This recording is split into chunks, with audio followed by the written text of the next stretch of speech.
Lors d'un désaccord, on peut essayer de parler plus fort que l'autre, d'être plus persuasif ou même plus autoritaire. D'ailleurs, quand il y a un obstacle, rien de plus naturel que de foncer dedans pour pouvoir avancer, non? Et bien Marshall Rosenberg a décidé de faire autrement et il a créé ce qu'on appelle la communication non violente. Pour cela, il s'est basé sur les travaux de Carl Rogers et de Gandhi. Sa méthode est simple et basée sur 4 principes clés qui peuvent être appliqués dans tous les domaines de la vie, que ce soit au boulot, dans son couple ou même à l'école. Les éducateurs et les psys ont donc trouvé un super outil de médiation qui leur permet de recréer de l'échange lorsque plus personne ne peut se parler. Mais je suis pas d'accord. Et plus ça va, plus ça empire. Tu vieillis pas, tu t'aggraves. Pourtant, tout n'est pas si rose, et certains disent que c'est de la manipulation, et d'autres disent que c'est inapplicable, et même trop simpliste. Catherine va nous présenter la CNV, nous dire ce qu'elle en pense, et comment elle l'utilise dans sa thérapie avec ses patients. Bienvenue sur la chaîne de Catherine la Psy, qui a pour but de vulgariser la psychologie et la psychothérapie. Pensez à vous abonner et à mettre un j'aime sur la vidéo, pour soutenir notre travail et nous encourager à continuer. Et maintenant, je laisse la place à Catherine.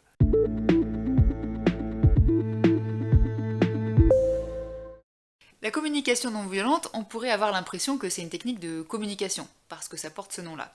Parfois vous allez la retrouver sous le nom de CNV, parce que ça va un petit peu plus vite à dire.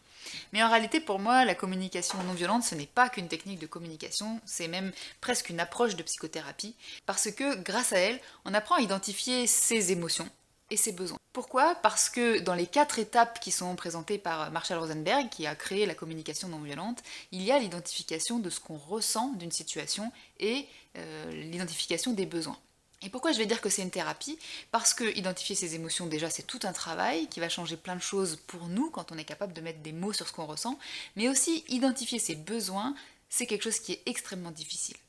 Souvent, quand vous dites à quelqu'un de quoi tu aurais besoin, il va vous répondre bah, j'aurais besoin qu'un tel fasse telle chose, me prenne dans les bras par exemple, ou me parle mieux, ou me respecte, etc. Ça, c'est pas un besoin. C'est une envie ou une demande.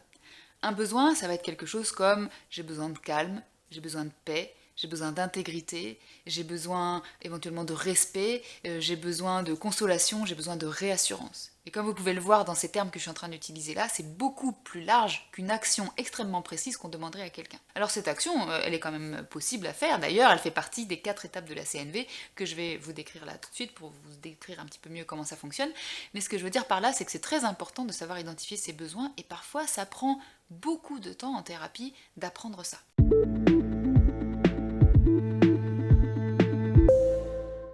Alors dans les 4 étapes de la CNV, vous avez en premier la description des faits. Quand vous voulez dire quelque chose à quelqu'un, vous allez décrire ce qui s'est passé.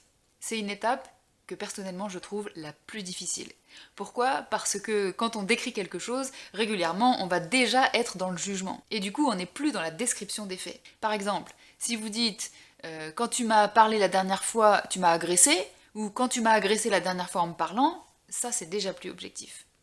Si vous voulez être objectif, c'est quand tu m'as dit telle chose. Voilà. Vous sentez la différence entre les deux ? Donc ça, c'est déjà toute une étape très compliquée qui fait que décrire des faits, contrairement à ce qu'on pourrait croire, mais en fait c'est un travail et que régulièrement on a besoin d'aide pour pouvoir le faire. La deuxième étape, c'est le fait de décrire ses émotions en fonction de la situation qu'on vient de décrire. C'est-à-dire, quand tu m'as dit que je n'avais pas rangé le salon, quand je suis rentrée, je me suis sentie coupable. C'est différent que de se sentir paniqué, que de se sentir en colère, ou que de se sentir honteux, honteuse, etc. etc. Je me sens comme un producteur gros cigare qui vit le score à l'envers. Et en plus, qu'a perdu son chien policier, celui qui lui touche le pied chaque fois que c'est le premier temps. Ça va être la base la plus importante à nommer pour que l'autre puisse comprendre ce qu'on a vécu dans cette situation. Parce que l'autre n'a peut-être pas du tout vécu la même chose. Et le fait de parler de sa propre émotion, sans être dans l'accusation, ou en tout cas avant d'être dans l'accusation souvent, ça va être vraiment important. La troisième étape, c'est de dire de quoi on a besoin. Rappelez-vous qu'une émotion, c'est pas quelque chose de philosophique, c'est pas juste pour philosopher qu'on apprend à identifier ses émotions, c'est parce que nos émotions sont des situations chimiques de notre corps qui nous donnent une indication sur un besoin qu'on a qui est insatisfait. Par exemple, quand vous avez peur, vous avez besoin d'être rassuré. Quand vous êtes triste, vous avez besoin d'être consolé. Quand vous avez honte, vous avez besoin de restauration de votre estime de vous. Quand vous êtes joyeux, vous avez besoin de partager, etc., etc. Et donc, identifier ces besoins en lien avec les émotions qu'on a eues, alors ça va permettre de faire la 4e étape qui est une demande. C'est à ce moment-là que vous allez pouvoir demander à l'autre ce dont vous auriez envie de sa part pour que ça vous aide à satisfaire votre besoin. Ayez en tête que l'autre n'a pas pour but de satisfaire votre besoin à lui tout seul. C'est-à-dire que c'est pas à l'autre de comprendre sans que vous ayez dit ce qui se passe pour vous. Dans cette 4e étape, c'est vraiment important de verbaliser une demande et d'avoir en tête que l'autre peut la refuser. Sinon ça s'appelle plus une demande, ça s'appelle un ordre.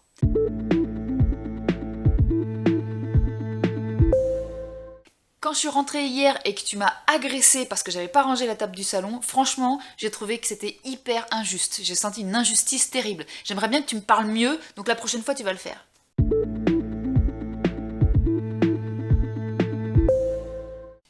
Quand je suis rentrée hier et que tu m'as dit que j'avais pas rangé la table du salon, je me suis sentie très en colère parce que j'ai besoin de reconnaissance pour la fatigue que j'ai dans mon travail et là cette reconnaissance je l'ai pas eue. Est-ce que la prochaine fois tu pourrais attendre une demi-heure, le temps qu'on discute et que je me sente apaisée de ma journée de travail pour me demander de ranger la table du salon ?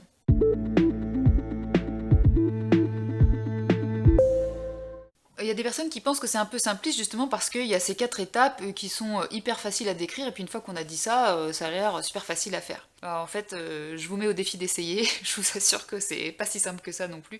Et comme je le disais tout à l'heure, en fait, chaque étape en elle-même est presque thérapeutique. La première parce qu'on apprend à se défaire de nos préjugés, puisqu'on va essayer d'être dans la description la plus objective possible. La deuxième parce qu'on va apprendre à identifier nos émotions, et c'est parfois une sacrée gageure. La troisième parce qu'on va apprendre quels sont les besoins qui sont associés à nos émotions, et ça prend aussi du temps comme j'ai pu en parler tout à l'heure. Et la quatrième parce qu'on va apprendre à faire une demande, et ça, si vous testez, peut-être que vous allez vous rendre compte qu'on n'ose pas parfois faire certaines demandes, ou on aimerait que l'autre comprenne directement, et ça peut être très difficile de faire une demande. Et donc, ça nous permet d'être proche de notre besoin et d'être capable de l'affirmer et de faire quelque chose en fonction de ça. Donc chaque étape est thérapeutique, et puis le fait que sont des choses différentes de ce qu'on fait d'habitude, en fait ça va être comme un apprentissage et du coup pour que ça devienne automatique, au début effectivement comme j'en ai parlé aussi tout à l'heure, ça va avoir l'air pas naturel, il va falloir assumer le fait de débuter, ce qu'on a parfois du mal à accepter puisqu'on est dans une société qui nous demande de la performance et de l'efficacité, de la rapidité. L'apprentissage c'est pas toujours rapide, il va falloir assumer qu'au début on n'est pas parfait, on n'y arrive pas de la meilleure manière qui soit, donc moi je suis pas d'accord avec cette idée que ce soit simpliste. Un autre reproche que j'ai pu entendre qu'on peut faire à la CNV, c'est que ce serait parfois imposer notre besoin à l'autre. Parce qu'on identifie le besoin et on le communique. À nouveau, je suis pas du tout d'accord, si on suit vraiment les 4 étapes de la CNV, on parle de nous et on fait une demande. Si on dit effectivement j'ai besoin que tu me prennes dans les bras ou j'ai besoin que tu me parles pas de la table du salon à ranger, ça c'est un ordre, je suis d'accord, mais ce n'est pas de la CNV. La CNV va dire j'ai besoin de reconnaissance pour mon travail avant de pouvoir accepter des critiques par exemple, constructives. C'est tout à fait différent et on va faire ensuite une demande, est-ce que tu peux attendre une demi-heure avant de m'en parler, ou bien est-ce que tu peux ranger toi-même et me dire que tu as rangé, ou est-ce que tu peux me le demander plus tard, etc. En tout cas, si on a vraiment bien identifié le besoin, on ne va jamais imposer ce besoin-là. On va parler de ce dont on a besoin et on va faire des propositions qui ensuite sont négociables. Si l'autre refuse, si par exemple je dis est-ce que tu peux attendre une demi-heure avant de m'en parler pour que je puisse prendre en charge ma fatigue de la journée avant d'entendre ça, l'autre peut dire bah écoute non parce que moi ça m'a trop agacé, et en ce cas là on va négocier ensemble. Du coup moi je suis pas d'accord avec cette critique là, je pense pas du tout qu'on impose son besoin, on en parle, on l'identifie, l'autre le connaît, mais ensuite on va pouvoir négocier, peut-être l'autre il a un autre besoin à nous communiquer et on va essayer de faire avec les deux.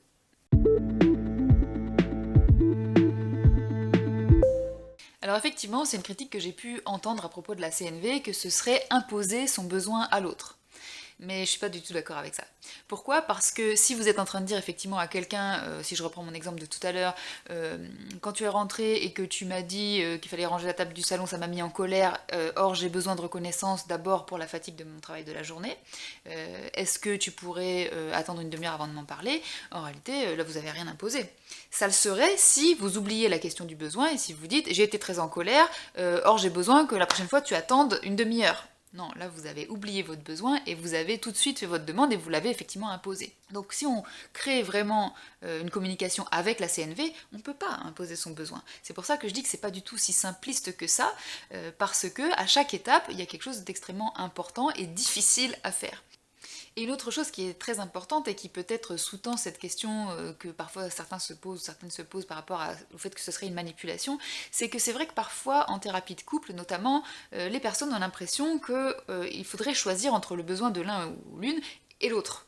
En réalité, c'est pas ça, ça c'est une lutte de pouvoir. Quel besoin je vais avoir à satisfaire et quel besoin je vais avoir à sacrifier. Dans la CNV, on va se dire qu'on satisfait les deux. En analyse transactionnelle, on dit exactement la même chose.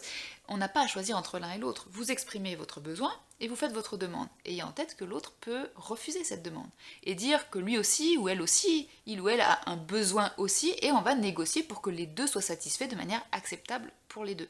En thérapie de couple, c'est un travail qui est extrêmement important et qui est assez difficile à faire, puisque régulièrement, la première réaction de chacun des membres du couple, ça va être de dire « oui, mais alors dans ce cas, si je satisfais son besoin, je suis obligé de sacrifier le mien », comme si c'était la seule chose qu'on nous avait apprise.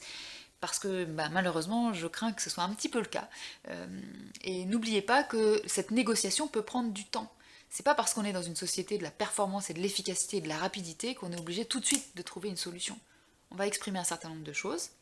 L'autre peut nous faire un retour en disant « bah non, je suis pas d'accord d'attendre une demi-heure parce que moi j'ai besoin d'ordre chez moi et quand ça y est pas, ça me met dans un état d'anxiété pas possible ».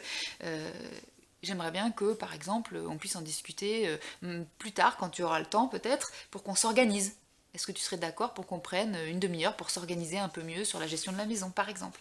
Et on va négocier. Alors là, je vais vous donner un exemple qui a l'air rapide parce qu'il est inventé tout de suite, mais il est déjà résolu. Mais ayez en tête que c'est un processus. Apprendre à négocier, ça prend du temps.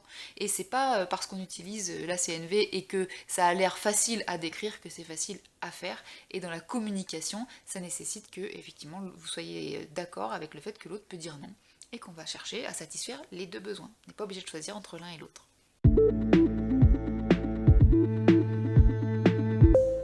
Pour cette question, ça va nécessiter qu'on fasse le diagnostic de ce qui n'a pas marché. Est-ce que c'était sur une des 4 étapes? Est-ce que c'était sur le fait que l'autre n'a pas accepté la demande? Est-ce que c'était sur le fait que ça a été trop artificiel? En identifiant ce qui a fait que ça n'a pas marché, on va pouvoir reconstruire les choses pour que ça fonctionne. Donc ça nécessite vraiment que vous preniez en compte les difficultés, les 6 difficultés dont j'ai parlé juste avant, que vous puissiez faire le diagnostic de à laquelle de ces étapes ça n'a pas fonctionné. Malheureusement, parfois, comme la CNV, c'est pas facile, comme j'ai pu le dire, ça nécessite de l'aide, ça nécessite d'être accompagné parce que peut-être vous n'arrivez pas à diagnostiquer justement à quel endroit ça n'a pas marché. À ce moment-là, je vous recommande de vous diriger vers un psy ou quelqu'un qui fait de la relation d'aide et qui pratique la CNV et qui pourra vous aider à identifier ce qui a été difficile, ce qui n'a pas fonctionné, peut-être la manière dont vous n'avez pas exprimé correctement. Quand je dis correctement, c'est en termes de CNV en tout cas, ou bien si ça vous a fait sentir nul de faire les choses comme ça parce qu'on est dans la difficulté d'accepter d'être débutant, ou si ça vous a fait sentir ne pas être reconnu parce qu'on est dans la difficulté d'avoir l'impression que l'autre ne reconnaît pas notre besoin. Dans ce cas-là, n'hésitez vraiment pas à vous faire accompagner là-dessus. C'est quelque chose qu'on peut utiliser en thérapie. Moi, je l'utilise beaucoup avec les couples que j'accompagne, mais aussi avec les personnes en individuel quand on parle de leur relation avec les autres.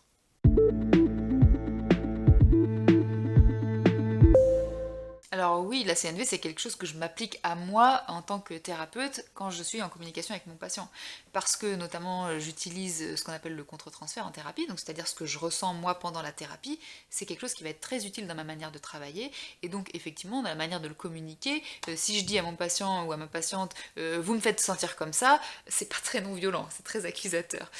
Donc je vais décrire les choses en disant « voilà, je ressens ça, et peut-être que ça pourrait me donner une indication sûr. » Donc là, je vais sauter peut-être parfois certaines étapes parce que mon objectif n'est pas de faire une demande à mon patient vis-à-vis de moi, parce qu'on n'est pas là pour ça, mais je vais utiliser notamment la description des faits, et puis des émotions que je peux sentir. Parfois, ça m'arrive d'utiliser mes besoins pour donner aux patients des exemples de besoins pour qu'ils puissent modéliser sur ma manière de faire. Donc oui, je vais l'utiliser aussi. Et puis, effectivement, je l'utilise dans les couples, comme j'ai pu le dire. Et puis en individuel, je vais aider les patients à reformuler les étapes, finalement, de la CNV quand ils décrivent des problématiques qu'ils ont avec les autres, notamment quand ils décrivent que ces problématiques sont récurrentes.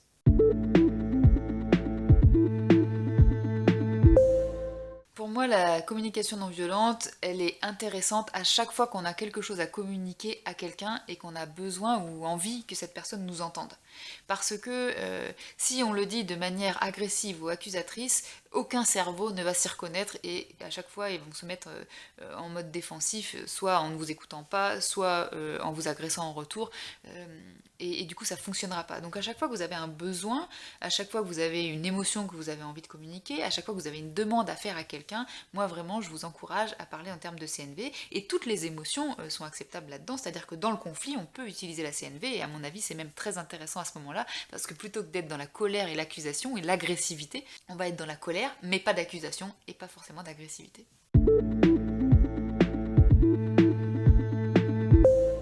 J'identifie plusieurs manières de faire, soit vous pouvez faire des formations. Si vous cherchez sur internet, il y a plusieurs organismes qui proposent des formations en CNV. Alors je ne peux pas vous en recommander parce que c'est pas cette option que moi j'ai choisie.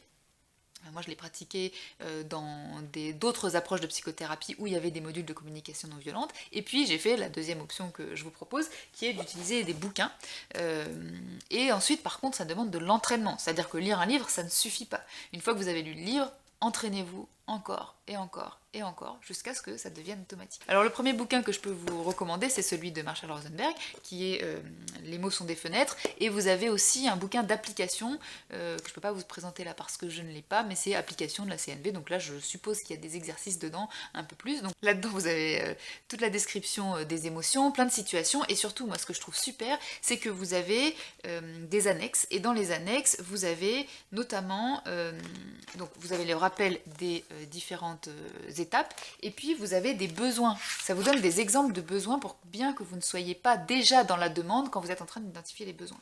Il y a énormément d'exemples dans ce bouquin, il est très facile à lire, il est très concret, vraiment je le recommande à tout le monde.